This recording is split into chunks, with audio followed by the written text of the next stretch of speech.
Hi everyone, I'm Rabbi Shmuley and welcome to the Sensual Revolution. How do you survive an affair?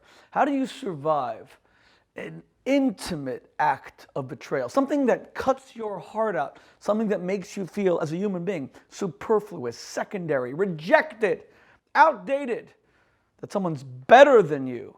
And when that happens, and the person guilty of the betrayal is the closest person in the world to you, the person that established your uniqueness, your husband, your wife, someone who said before God that you would be the one and the only, someone who made that declaration before all your family and friends, in front of your parents, for goodness sake, and now there was someone else, few things hurt as much.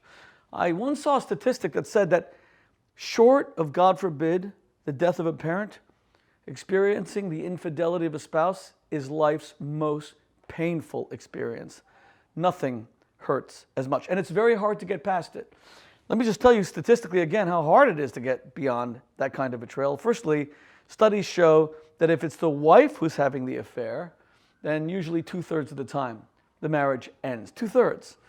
If conversely it's the husband who's having the affair, then 2/3 of the time the marriage often survives. Only 1/3 of acts of infidelity on the part of husbands leads to divorce. Now, some might say that that's classical sexism. The wife is seen as contaminated, the wife is seen as impure, or the husband can't believe that he has to share his wife sexually with another man, therefore husbands are much more unforgiving. That may be true. I'm not denying that sexism is involved in that statistic. But it could also be true that wives don't just have affairs that are one-night stands. Studies show that usually if a woman is having an affair, she becomes much more psychologically and emotionally involved, so that her act of infidelity can often be an entire relationship. How's the marriage going to survive that? Which leads me to this very important point. Infidelity and adultery destroy marriages not because they are sins of commission. The marriage often ends not because you have done something wrong, although you have done something wrong. Usually the marriage survives because of a sin of commission. You have failed to do something right. A marriage is like a stomach. It needs to be fed constantly. It needs to be fed love and sex and attention and compliments and focus and shared experiences. And if you're taking all of that and diverting it to somebody else, the marriage dies the death of starvation. Your marriage becomes a parched desert. There's no love to irrigate it because it's been diverted somewhere else. You've built a dam and now the river is running somewhere else. What you're left with is a parched desert. So adultery is wrong for two reasons. First and foremost, it's a tremendous betrayal. It's a sin. It's engaging in deception, fraudulence, and you are a liar. On the other hand, the reason it destroys marriages is because of how little you are now contributing to your marriage as your lover or your sexual partner becomes the focus of your desire. Can you forgive adultery? The answer is, it depends. Once I was speaking to a woman who told me that she had terminated her marriage over her husband's infidelity. And I asked her why.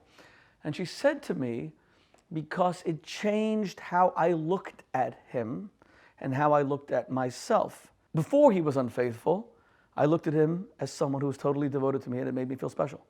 After he committed adultery, I looked at myself as inadequate, someone who could not sustain her husband's attention and affection, and I looked at him as someone who could not provide me what I needed. So it was that mental change that made it impossible for her to continue. Paradoxically, however, this is one of the reasons that marriages often can continue past an act of infidelity. A husband who cheats on his wife can show his wife extravagant affection and real repentance and real remorse for what he has done.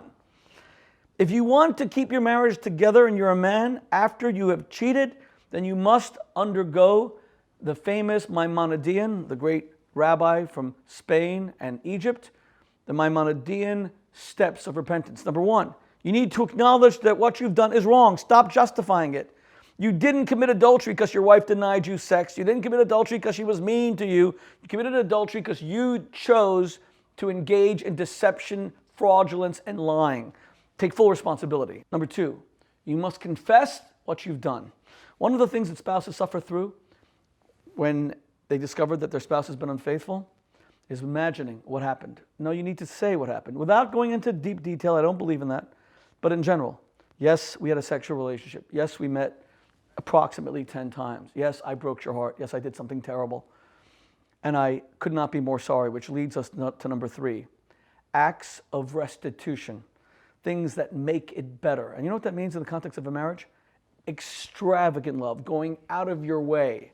If you were a husband who gave your wife a few compliments, or who maybe never cheated but watched pornography or looked at other women when you were with your wife and then you were unfaithful, if you want to keep your marriage together, you actually have to go to the opposite extreme. You can't look at other women anymore, not sexually anymore.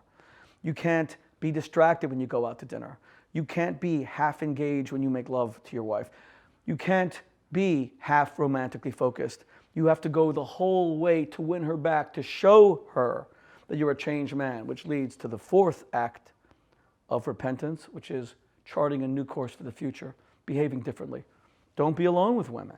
Don't put yourself in a situation where you might cheat.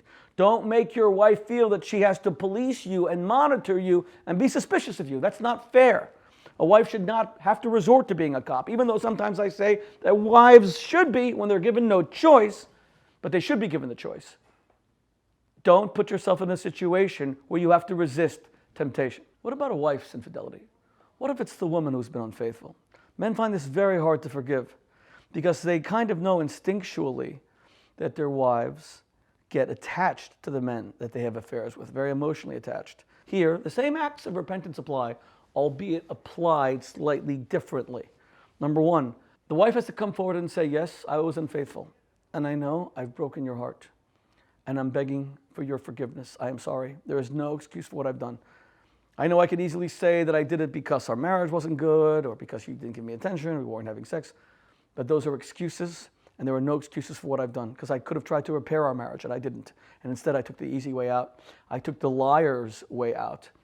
And I cheated on you and I cheated our marriage and I cheated our children, and I'm sorry and I'm begging your forgiveness. Number 2, confessing what happened. Don't make your husband have to imagine the things that were done.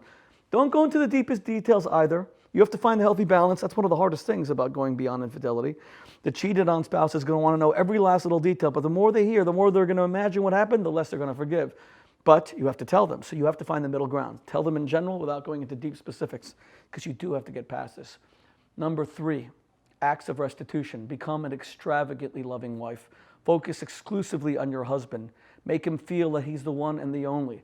His ego will have been shattered by your act of unfaithfulness. Show that you only want to be around him. You want to travel with him. You want to talk to him. You want to make love to him. And finally, number 4, charting a new course forward. Change your life. Don't put yourself in situations where there's temptation around other men, where you need the attention of other men. And if that starts to happen in your marriage, that you feel neglected, express it, verbalize it, vocalize it. Go for counseling, but don't cheat. Adultery is too painful. It's too wrong. It destroys families. There's a reason why it's in the 10 Commandments. Not because God is seeking to punish us, because God seeks what is best for us. And what is best for us when our marriages are a little bit depleted and a little bit starving for affection or sex or whatever else people use as an excuse to go have an affair, it's time to fix the marriage, fix the relationship, and move on to a blessed life together. I'm Rabbi Shmuley, and I hope you continue to enjoy the sensual revolution.